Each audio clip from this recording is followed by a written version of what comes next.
ప్రేమ మోసమా episode 19. Anurag వచ్చేసి ఉంటాడు అనుకుంటూ గబగబా మెట్లెక్కి ఫ్లాట్కి వెళ్ళింది స్వప్నిక. తలుపుకి వేలాడుతున్న తాళం కప్ప కనబడేసరికి నవనాడులు కృంగిపోయాయి. వెళ్ళి 2 రోజులు అయింది. ఇంతదాకా కబురు లేదు, కాకరకాయ లేదు. ఏం చేస్తున్నట్టు? సెల్ అందుకొని కాల్ చేసింది. లిఫ్ట్ చేయలేదు.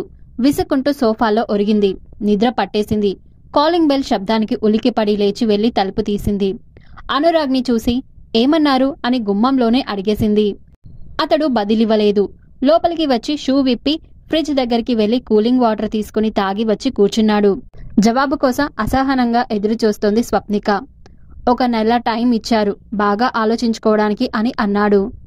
ఏం ఆలోచించాలి అంది. భవిష్యత్తు గురించి తరచి ఆలోచించి సరైన నిర్ణయం తీసుకోమన్నారు. అంటే ఇలాగే ఉండటమా, పెళ్లి చేసుకోవటమా, లేక ఎవరి దారి వాళ్ళు చూసుకోవటమా, ఏది బెస్ట్ అన్నది మనల్ని తేల్చుకోమన్నారు అన్నాడు. ఇంకోటి దానికి నెల టైం ఎందుకు? ఇలాగే చెప్పగలను, ఇలాగే ఉంటాం, ఇదే లివ్ ఇన్ పార్ట్నర్షిప్ కొనసాగిస్తాం అని అంది. తొందరపడకూడదనే నెల గడివిచ్చారు. దాన్ని ఉపయోగించుకుందాం. అన్ని కోణాల నుంచి విశ్లేషించుకుందాం. ఇప్పటికీ వచ్చిన అనుభవాన్ని సమీక్షించుకుందాం. ది బెస్ట్ నిర్ణయానికి వద్దాం అని ఎంతో తాపిగా చెప్పాడు. ఎలాంటి ఎమోషన్ కి లోను కాకుండా అన్నాడు.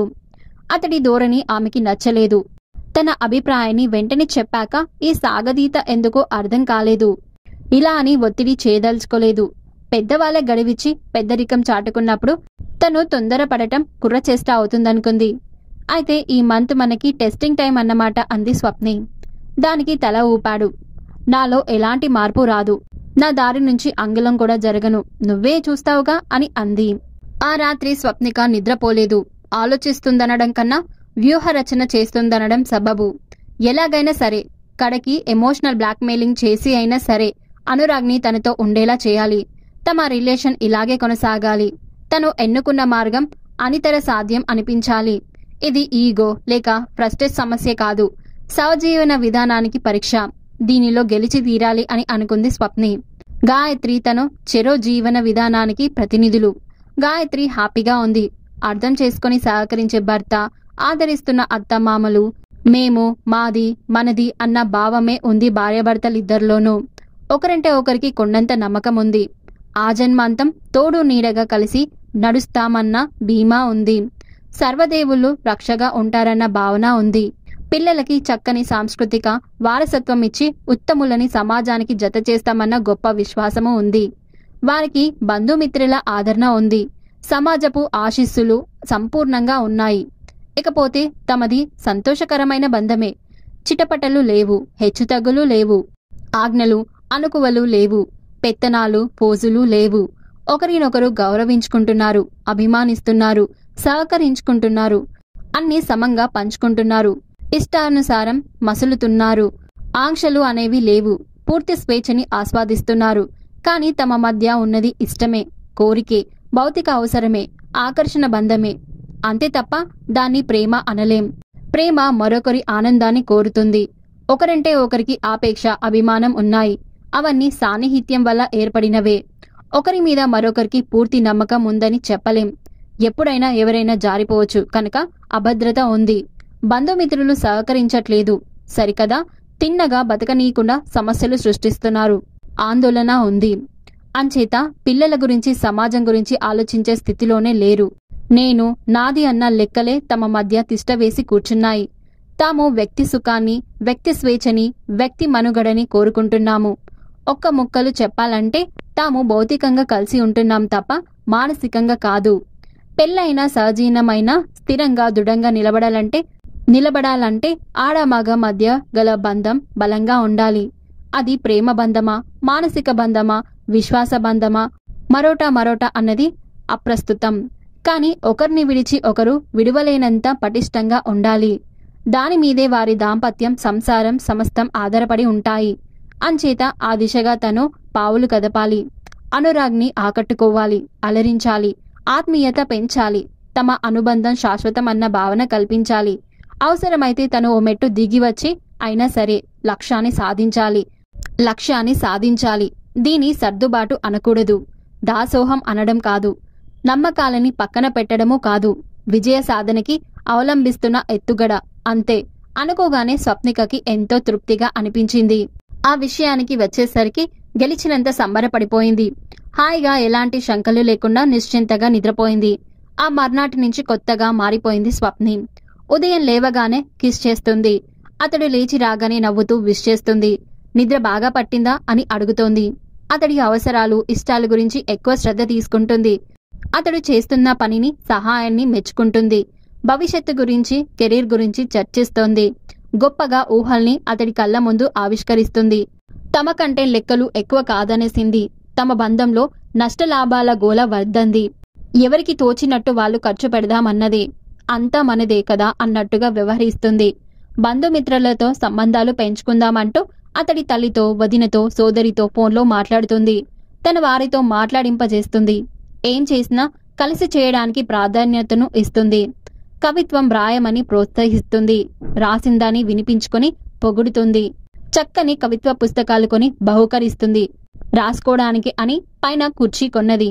బాల్కనీలో ఉయ్యాల వేయించి ప్రకృతిని చూడు, కొత్త ఐడియాలు వస్తాయి అని చెప్పింది. మన రక్తం పంచుకు పుట్టే మన పిల్లలు కావాలంటుంది. కాంట్రాసెప్టివ్స్ వాడడం మానేద్దామని పోరు పెడుతుంది. పిల్లల్ని ఎలా చదివించాలో, ఎంత ఆనందమయ జీవితం ఇవ్వాలో ఊహలల్లుతుంది. వారి బుడిబుడి నడకల గురించి, ఎదిగేదాకా వారిలో వచ్చే మార్పుల్ని వర్ణిస్తూ మురిసిపోతుంది. అతి త్వరలోనే 2 కుటుంబాలు కలిసిపోతాయని, ఇక నుంచి ఇరువైపుల బంధువుల ఇళ్లల్లోని శుభాలకు వెళ్ళొద్దామని అంటుంది. 10 మంది బలగం ఉండటమే మనిషికి బలమని వివరిస్తుంది. 10 మందితో పంచుకున్న ఆనందం రెట్టింపు అవుతుందని చెబుతుంది. అనుక్షణం అనురాగ్ని అంటిపెట్టుకుని ఉంటుంది. కంటికి రెప్పలా చూసుకుంటుంది. అతడి కోసం తప్పిస్తోంది. అతనితోనే ఆనందం, జీవితం, పరమార్థం అన్నట్టు ప్రవర్తిస్తుంది. స్వప్నికలో వచ్చిన మార్పు అనురాగ్కు బాగా నచ్చింది. తను ప్రతిస్పందిస్తున్నాడు. ఆమె మీదెంతో శ్రద్ధ చూపిస్తున్నాడు. వీకెండ్ ప్రోగ్రామ్స్ వేస్తున్నాడు. ఆమెతో ఓ ఆనందం అన్నట్టు ప్రవర్తిస్తున్నాడు. ఆమె ప్రోత్సాహం మేరకు ప్రముఖ కంపెనీలకు రెజ్యూమ్ పంపిస్తున్నాడు. తమ అనుబంధంతో సరికొత్త అధ్యాయం మొదలైనట్టుగా ఉంది ఇద్దరికీ. ఎప్పటికీ ఇలాగే ఉండిపోతే ఎంత బాగుండునో అనుకుంటున్నారు. టెక్నికల్ డైరెక్టర్, క్లయింట్ ప్రతినిధి, ప్రోగ్రామ్ కోఆర్డినేటర్, రిషి తదితరులంతా స్వప్నిక ప్రెజెంటేషన్ ని శ్రద్ధగా చూస్తున్నారు, వింటున్నారు. చాలా చక్కగా, సరళంగా, సూటిగా వివరిస్తుంది. ఎంతో ఉత్సాహంగా, మరింత కాన్ఫిడెన్స్ తో చెబుతుంది. ఒకప్పుడు పని రాక్షసిగా అభివర్ణింపబడిందామె ఆ రోజులు మళ్లీ వచ్చినట్లుగా పనితో మమేకమైపోయింది. ప్రాజెక్టుని ఊపిరిగా తీసుకుంది. ఇంట్లోని చక్కని వాతావరణం, అనురాగ్తో గల తీయని అనుబంధం ఆమెను ఆ దిశగా పురిగొల్పాయి. మనసు లగ్నం చేసేలా మంత్రించాయి. రెట్టించిన ఉత్సాహంతో శ్రమించిందామె. ఫలితం మిరమిట్లో గొలుపుతోంది. ప్రెజెంటేషన్ పూర్తయింది. చప్పట్లు కొట్టి ఊరుకోలేదు. అభినందనలతో ముంచెత్తారు. మీ పొటెన్షియల్ నాకు తెలుసు. ఈ ప్రాజెక్ట్ మీకు అప్పగించి నేను సరైన నిర్ణయమే తీసుకున్నాను. Go ahead, be ready for bigger responsibilities అని టెక్నికల్ డైరెక్టర్ షేక్ హ్యాండ్ ఇస్తే చెప్పాడు. ఆనందంతో ఉక్కిరి బిక్కిరి అయింది స్వప్నిక. మీ వల్ల మాకు కంపెనీ గ్రాండ్ పార్టీ ఇస్తుందని ఆశిస్తున్నాం. Keep it up. వెనకడుగు వద్దు, వెనుక చూపు వద్దు, ముందుకే మునుముందుకే సాగిపోండి. Now you are in right track అని రిషి మాటలకు పొంగిపోయింది. అతడు ఆఫీస్ పని గురించి అన్నాడో, పర్సనల్ విషయాల గురించి అన్నాడో తెలియదు. కానీ వ్యక్తిగత పంతా గురించి అన్నాడని భావించుకుంది. కాన్ఫరెన్స్ హాల్లో నుంచి బయటకు వస్తూనే అనురాగ్కి ఫోన్ చేసింది. తన సంబరాన్ని మాటల్లోకి మార్చి అరగంట మాట్లాడింది. అతడు ఆమె శక్తియుక్తుల్ని, కార్యదర్శకతని పొగిడాడు. ఏదో ఒక రోజున నువ్వు చుక్కలు చూడటం ఖాయం. ఇంత చిన్న వయసులో ఇంత గుర్తింపు, ప్రాధాన్యం లభించాయంటే ఇక ఆకాశమే నీకు హద్దు మై డియర్ స్వప్నిక అన్నాడు మనస్ఫూర్తిగా. తొలిసారిగా మై డియర్ అన్న పదం వాడాడు. అమృతపు సోనల్లా విప్పించి ఫోన్లోనే ముద్దు విసిరేసింది. స్వప్నిక తల్లి తండ్రి ఫోన్ చేశారు. ఈ మధ్య తరచూ ఫోన్లు చేస్తూ ఇద్దరితో మాట్లాడుతున్నారు. ఎన్నో సూచనలు ఇస్తున్నారు. జాగ్రత్తలు చెబుతున్నారు. ఇక భావపరంకుశం సరే. క్షేమ సమాచారాలయ్యాక అడిగింది తల్లి. అల్లుడు గారు నీ పక్కనే ఉన్నారా అని అడిగింది. లేరులే గాని చెప్పు మమ్మీ అంది. నెల నెల బయట అవుతుందా అని అడిగింది. హా అవును అని సమాధానం ఇచ్చింది స్వప్ని. పిల్లల గురించి ఆలోచించండి. మొగుడు పెళ్లాల్ని కట్టిపడేసేది పిల్లలేనే మొద్దు. పిల్లల్ని కన్నాకే భర్త దృష్టిలో భార్య విలువ, గౌరవం పెరుగుతాయి. అనుబంధము గట్టిపడుతుంది. నేనెందుకు చెప్తున్నానో విను. ఇదివరకెలా ఊరెగినా ఇప్పుడైనా నా మాట వినవే. తల్లి తపన, వేదన ఆమెను కదిలించాయి. దాంతో ఆ రాత్రి కాండం వాడనివ్వలేదు స్వప్నిక. మరి ఆ తర్వాత ఏం జరుగుతుందో తెలుసుకోవాలంటే నెక్స్ట్ ఎపిసోడ్ వినాల్సిందే.